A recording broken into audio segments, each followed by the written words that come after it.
I was dancing.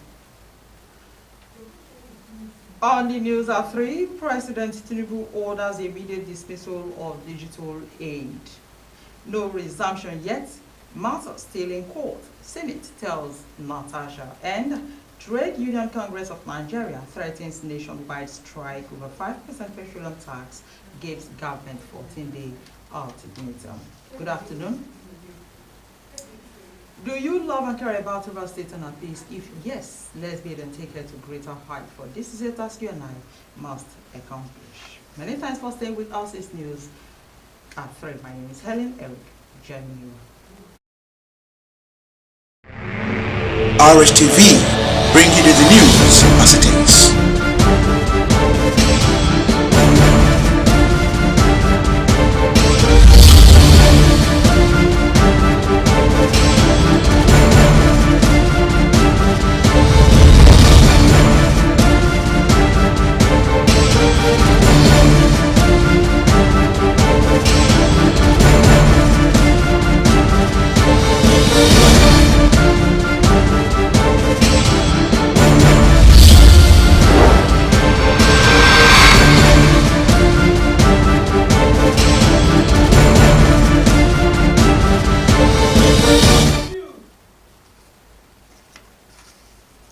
Do you love and care about River State and our peace? If yes, let's get and take her to greater height, for this is a task you and I must accomplish. Now the news in full.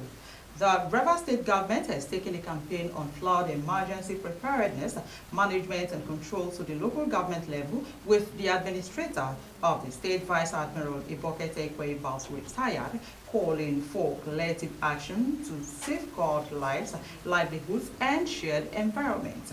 On the flag off of the sensitization campaign within the Council Secretariat of Kana local government area, Vice Admiral Ibas urged the State Central Working Committee on Flood Emergency Preparedness, Management and Control to mobilize the people and institutions. Secretary to the state government, Ibibia Loki Wurika, with the Ministry of Environment, Allwell Ukereku standing in for him, expressed deep sense of duty and commitment to the well-being of Rivers people.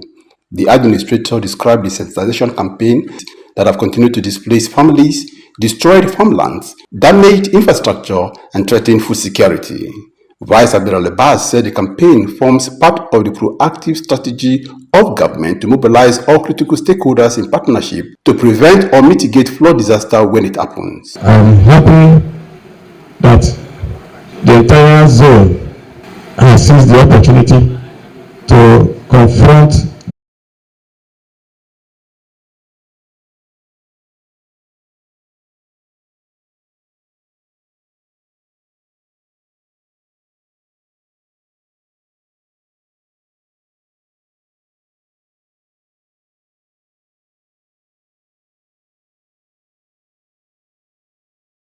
measures. You do these things you need to do before, those things you need to do during and after.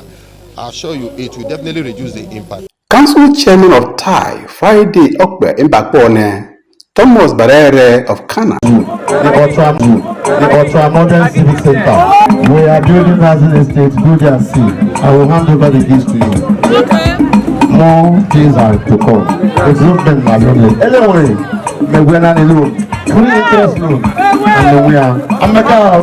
Chairman Planning Committee Prince Dandi Chukwu Ajoku explained that Elele Kingdom is blessed with human and natural resources rich in cultural heritage, oil and gas, as well as agriculture, which has made the kingdom to become one of the food basket of the people of the South. He said Elele Kingdom is peaceful and hospitable through the leadership of His Royal Majesty Eze Marcus Oduma Wonyike, whose leadership style is worthy of emulation, as he charged sons and daughters of Elele communities to work in synergy for the interests of the kingdom. New Yam Festival is something that everybody needs to celebrate.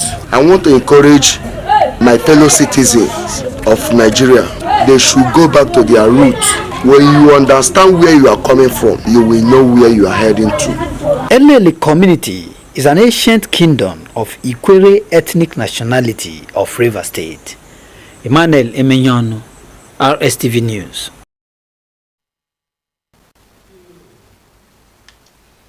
Eze Ndigbo Guruguru, River State Eze Sam Wokolo has restated the resolve of his administration to ensure the protection and welfare of the over 4 million Igbos residing and doing business in the state.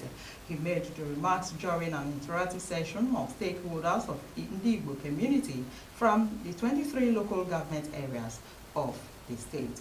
Namdi Olimi reports.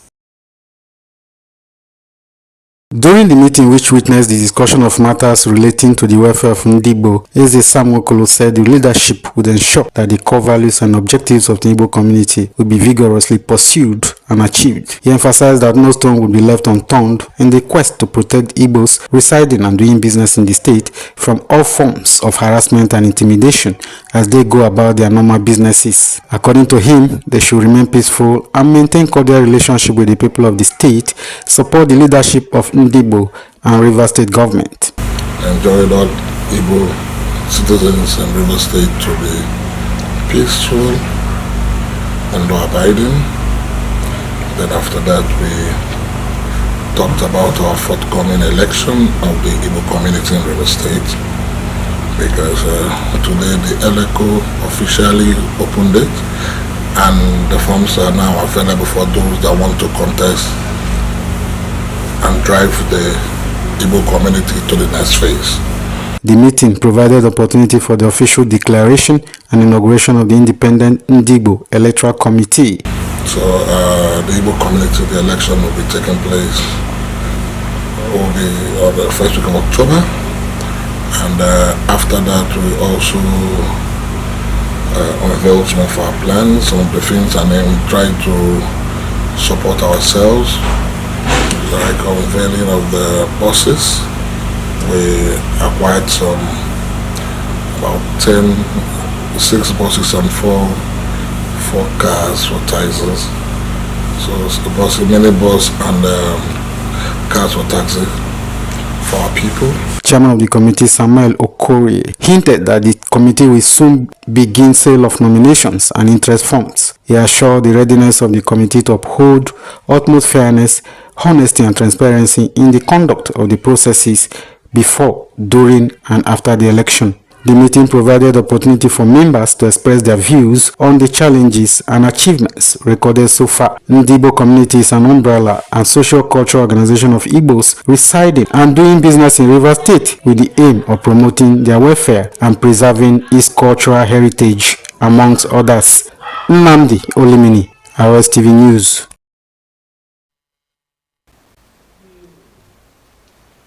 Moving on, the presidency has disengaged forthwith the senior special assistant on digital and creative economy to President Bola Tinubu, Fego Omonobo. In a statement by the State House Director of Information and Public Relations, Abiodun Oladunjoye, the presidency notified stakeholders and constituents of the digital and creative economy at home and abroad, as well as the general public, that Omonobo, who hitherto had served as a special assistant to the president on digital and creative economy office of the vice president, had been disengaged with immediate effect. The statement noted that Omonobo does not represent the present administration in any capacity. The statement enjoined all stakeholders and constituents of the digital and creative economy to be so guided. Meanwhile, wife of the president, Senator Oluremi Tinubu, has canvassed the need for all tiers of government to empower women, youth, and underprivileged with the necessary tools for them to excel in a digital world. In a message to mark the 2025 International Literacy Day, Senator Tinubu stated that this year's theme for International Literacy and Day 2025 is themed Promoting Literacy in the Digital Era, challenges governments to empower youth, women, and underprivileged with the tools to thrive in a digital world. Senator Tinubu explained that the literate population is the foundation of boundless opportunities, which includes digital skills. She urged for teamwork to close the gap of digital exclusion and open doors to a brighter, inclusive future for all Nigerians.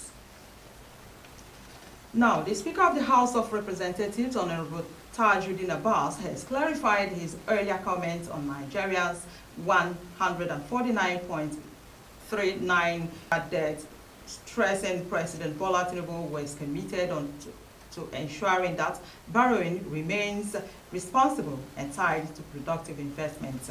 Also, the Minister of Finance and Coordinating Minister of the Economy, Wale Edun, expressed optimism about the country's fiscal outlook.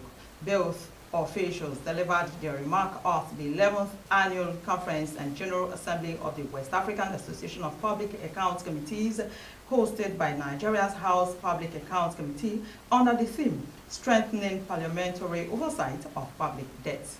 The National Assembly recently approved the President Bola Tinubu's ambitious external borrowing plan for 2025 to 2026, which include $21.19 billion in foreign loans, £4 billion,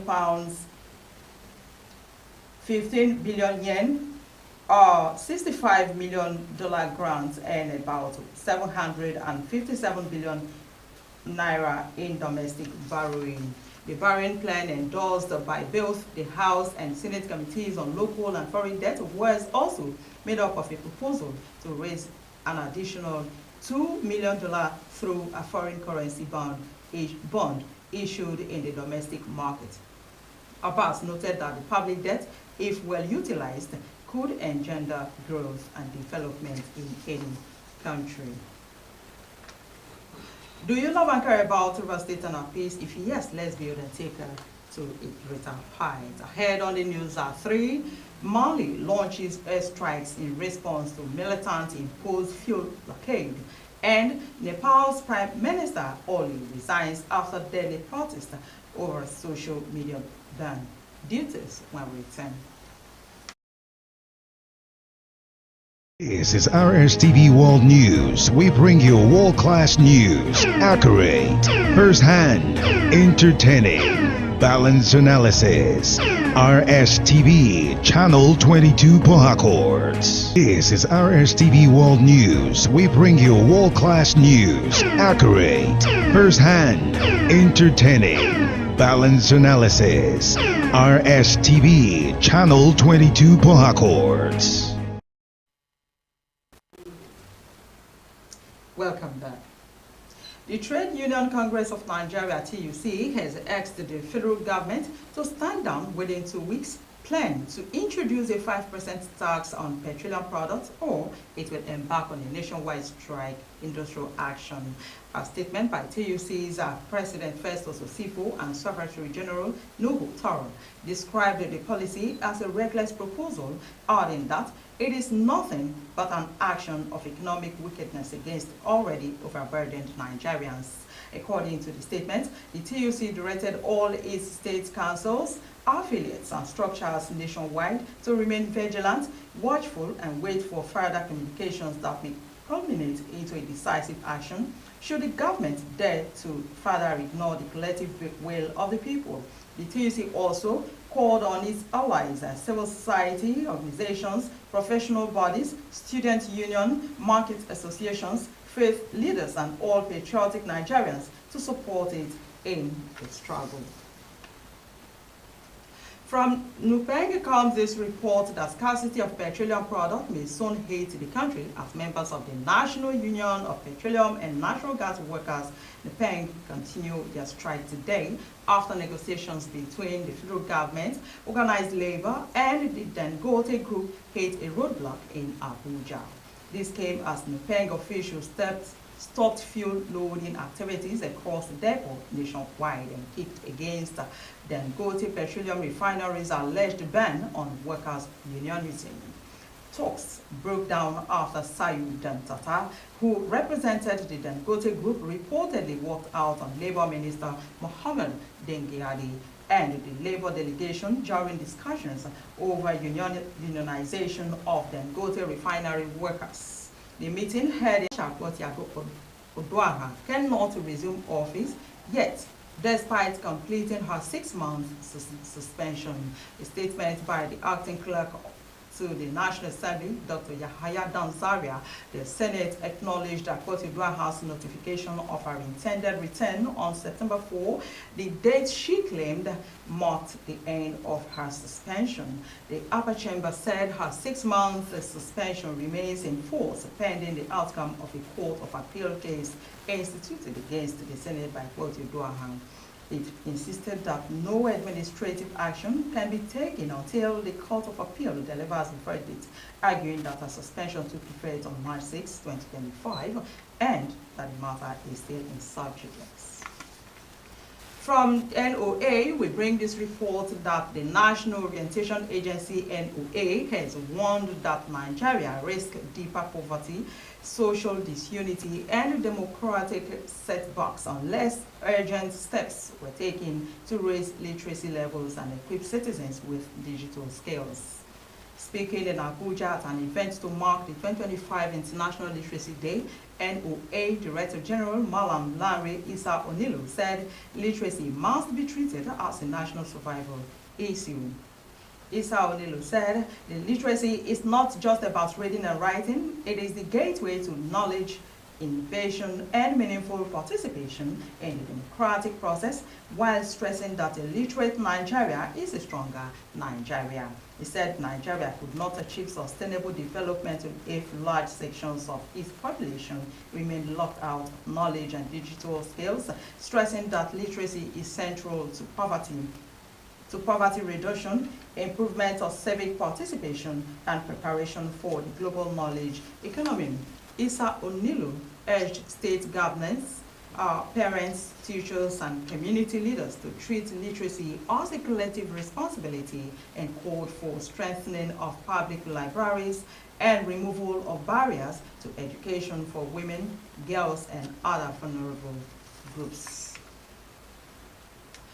Moving on to politics, immediate past Governor of Kaduna State, Nasir El-Rufai, has petitioned the Police Service Commission, PSC, about alleged gross misconduct by senior officers of the State Police Command.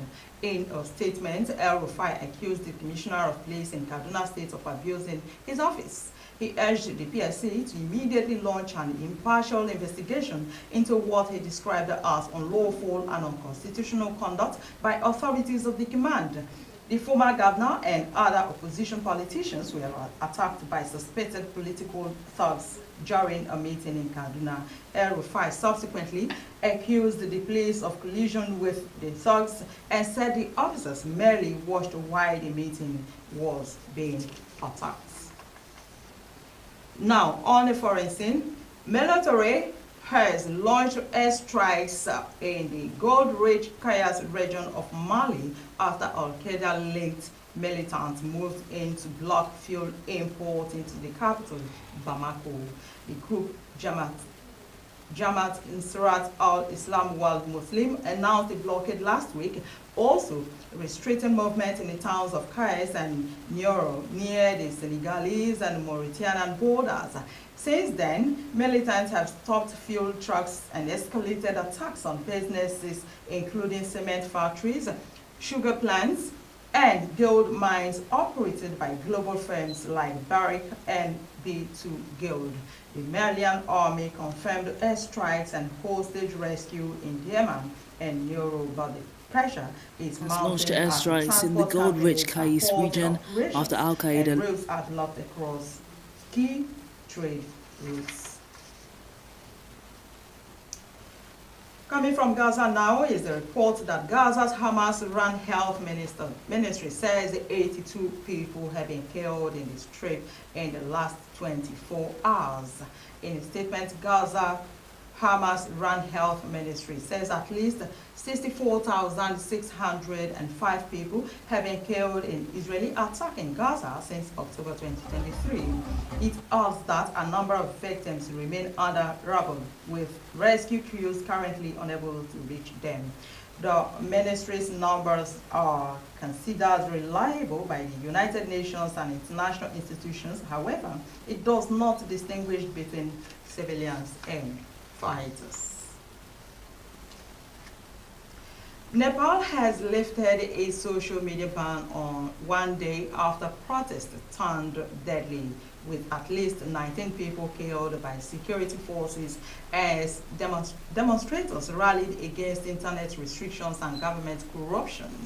According to spokesman Sheikh Khanal, police fatally shot 17 people in Kathmandu, with 2 additional deaths reported in eastern Nepal Suna district. Officers deployed rubber bullets, tear gas, water cannons, and batons when protesters broke through barbed wire barriers attempting to reach parliament. Approximately 400 people sustained injuries, including more than 100 police officers. Meanwhile, some Home Minister Ramesh Kelam resigned following the violence when Nepal's Prime Minister Kodga Prasad Shali Oli resigns a day after deadly protests over alleged government corruption, killing 19 people.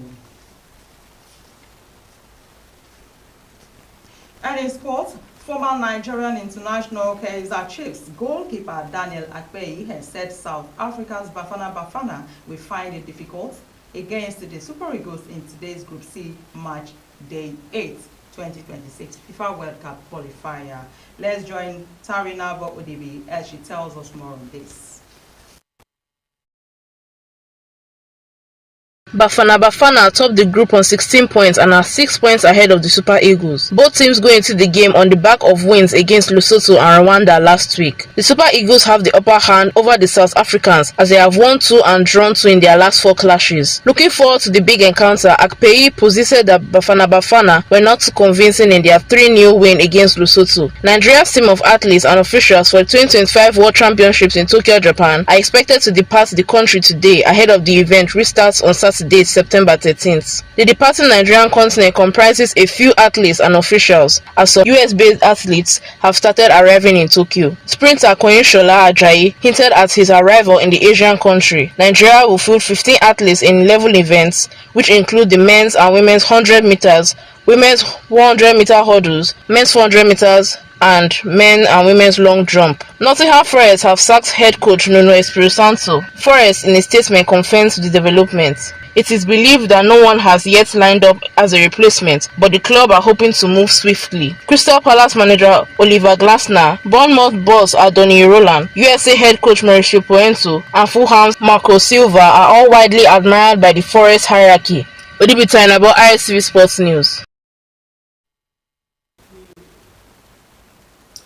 That was Tarina Odibi there doing what she knows how to do best. Do you love and care about River State and our peace? If yes, let's build and take her to great heights. For this is a task you and I must accomplish. That's it on the news, and 3 many thanks for staying with us. My name is Helen M. Gemini. Good afternoon.